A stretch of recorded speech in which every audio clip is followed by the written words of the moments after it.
पिता का आशीर्वाद। एक व्यापारी की यह घटना है।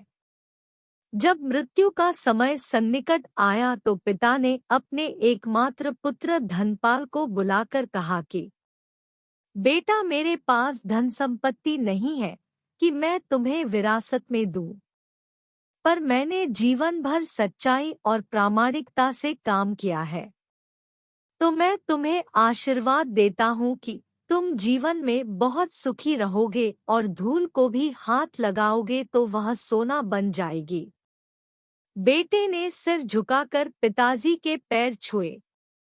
पिता ने सिर पर हाथ रखकर आशीर्वाद दिया और संतोष से अपने प्राण त्याग कर दिए। अब घर का खर्च बेटे धनपाल को संभालना था। उसने एक छोटी सी ठेला गाड़ी पर अपना व्यापार शुरू किया। धीरे धीरे व्यापार बढ़ने लगा। एक छोटी सी दुकान ले ली। व्यापार और बढ़ा। अब नगर के संपन्न लोगों में उसकी गिनती होने लगी। उसको विश्वास था कि यह सब मेरे पिता के आशीर्वाद का ही फल है, क्योंकि उन्होंने जीवन में दुख उठाया पर कभी धैर्य नहीं छोड़ा, श्रद्धा नहीं छोड़ी, प्रामाणिकता नहीं छोड़ी। इसलिए उनकी वाणी में बल था और उनके आशीर्वाद फलीभूत हुए और मैं सुखी हुआ। उसके मुंह से बार बार यह बात निकलती थी। एक दिन एक मित्र ने पूछा, तुम्हारे पिता में इतना बल था तो वह स्वयं संपन्न क्यों नहीं हुए, सुखी क्यों नहीं हुए? धर्मपाल ने कहा, मैं पिता की ताकत की बात नहीं कर रहा हूँ, मैं उनके आशीर्वाद की ताकत की बात कर रहा हूँ। इस प्रकार वह बार बार अपने पिता के आशीर्वाद की बात करता तो लोगों ने उसका नाम ही रख दिया बाप का आशीर्वाद। धर्मपाल को इससे बुरा नहीं लगता। वह कहता कि मैं अपने पिता के आशीर्वाद के काबिल निकलूं, यही चाहता हूँ।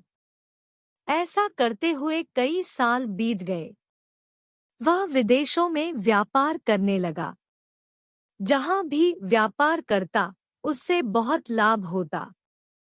एक बार उसके मन में आया कि मुझे लाभ ही लाभ होता है, तो मैं एक बार नुकसान का अनुभव करूं। तो उसने अपने एक मित्र से पूछा कि ऐसा व्यापार बताओ कि जिसमें मुझे नुकसान हो।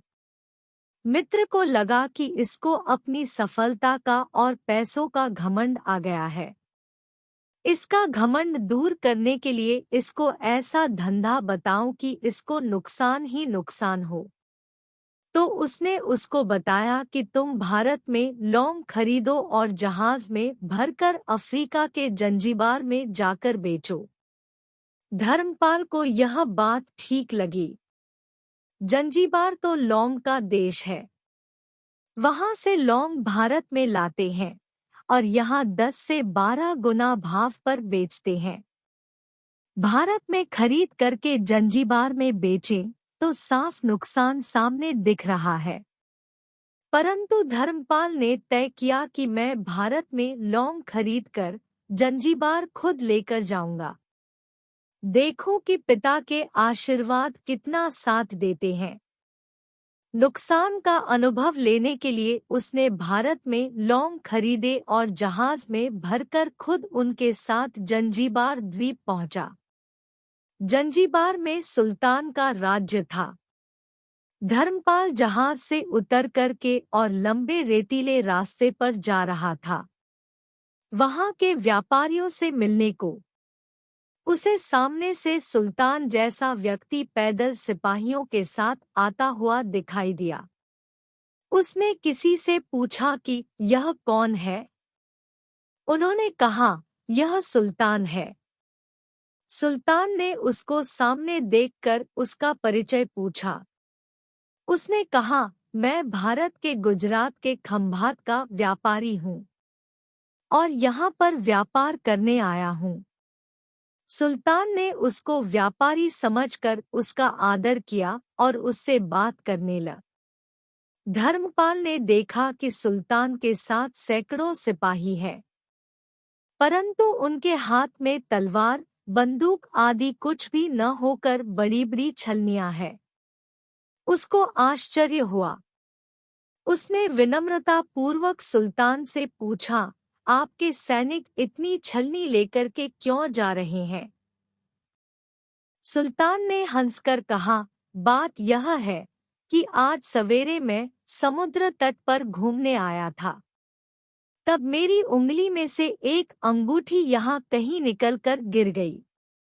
अब रेत में अंगूठी कहाँ गिरी पता नहीं, तो इसलिए मैं इन सैनिकों को साथ लेकर आया हूँ।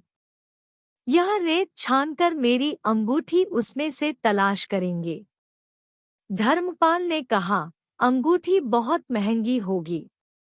सुल्तान ने कहा, नहीं, उससे बहुत अधिक कीमत वाली अनगिनत अंगूठी मेरे पास है। पर वह अंगूठी एक फकीर का आशीर्वाद है। मैं मानता हूँ कि मेरी सल्तनत इतनी मजबूत और सुखी उस फकीर के आशीर्वाद से है। इसलिए मेरे मन में उस अंगूठी का मूल्य सल्तनत से भी ज्यादा है। इतना कह करके सुल्तान ने फिर पूछा, बोलो सेठ, इस बार आप क्या माल लेकर आए हो? धर्मपाल ने कहा कि लौंग। सुल्तान के आश्चर्य का ठिकाना नहीं रहा। यह तो लौंग का ही देश है सेठ। यहाँ लौंग बेचने आए हो? किसने आपको ऐसी सलाह दी? जरूर वह कोई आपका दुश्मन होगा। यहाँ तो 1 पैसे में मुट्ठी भर लौंग मिलते हैं। यहाँ लौंग को कौन खरीदेगा? और तुम क्या कमाओगे? धर्मपाल ने कहा, मुझे यही देखना है कि यहाँ भी मुनाफा होता है या नहीं। मेरे पिता के आशीर्वाद से आज तक मैंने जो धंधा किया उसमें मुनाफा ही मुनाफा हुआ। तो अब मैं देखना चाहता हूँ कि उनके आशीर्वाद यहाँ भी फलते हैं या नहीं। सुल्तान ने पूछा, पिता के आशीर्वाद? इसका क्या मतलब? धर्मपाल ने कहा, मेरे पिता सारे जीवन ईमानदारी और प्रामाणिकता से काम करते रहे, परंतु धन नहीं कमा सके। उन्होंने मरते समय मुझे भगवान का नाम लेकर मेरे सिर पर हाथ रखकर आशीर्वाद दिए थे कि तेरे हाथ में धूल भी सोना बन जाएगी। ऐसा बोलते बोलते धर्मपाल नीचे झुका और जमीन की रेत से एक मुट्ठी भरी और सम्राट सुल्तान के सामने मुट्ठी खोलकर उंगलियों के बीच में से रेत नीचे गिराई तो धर्मपाल और सुल्तान दोनों का आश्चर्य का पार नहीं रहा। उसके हाथ में एक हिरेजड़ित अंगूठी थी। यह वही सुल्तान की गुमी हुई अंगूठी थी। अंगूठी देखकर सुल्तान बहुत प्रसन्न हो गया। बोला, वाह खुदा, आपकी करामात का पार नहीं। आप पिता के आशीर्वाद को सच्चा करते हो। धर्मपाल ने कहा, फकीर के आशीर्वाद को भी वही परमात्मा सच्चा करता है। सुल्तान और खुश हुआ। धर्मपाल को गले लगाया और कहा, मांग सेठ, आज तू जो मांगेगा मैं दूंगा। धर्मपाल ने कहा, आप 100 वर्ष तक जीवित रहो और प्रजा का अच्छी तरह से पालन करो, प्रजा सुखी रहे। इसके अलावा मुझे कुछ नहीं चाहिए। सुल्तान और अधिक प्रसन्न हो गया। उसने कहा, सेठ, तुम्हारा सारा माल मैं आज खरीदता हूँ और तुम्हारी मुँह मांगी कीमत दूंगा। इस कहानी से शिक्षा मिलती है कि पिता के आशीर्वाद हो तो दुनिया की कोई ताकत कहीं भी तुम्हें पराजित नहीं होने देगी। पिता और माता की सेवा का फल निश्चित रूप से मिलता है।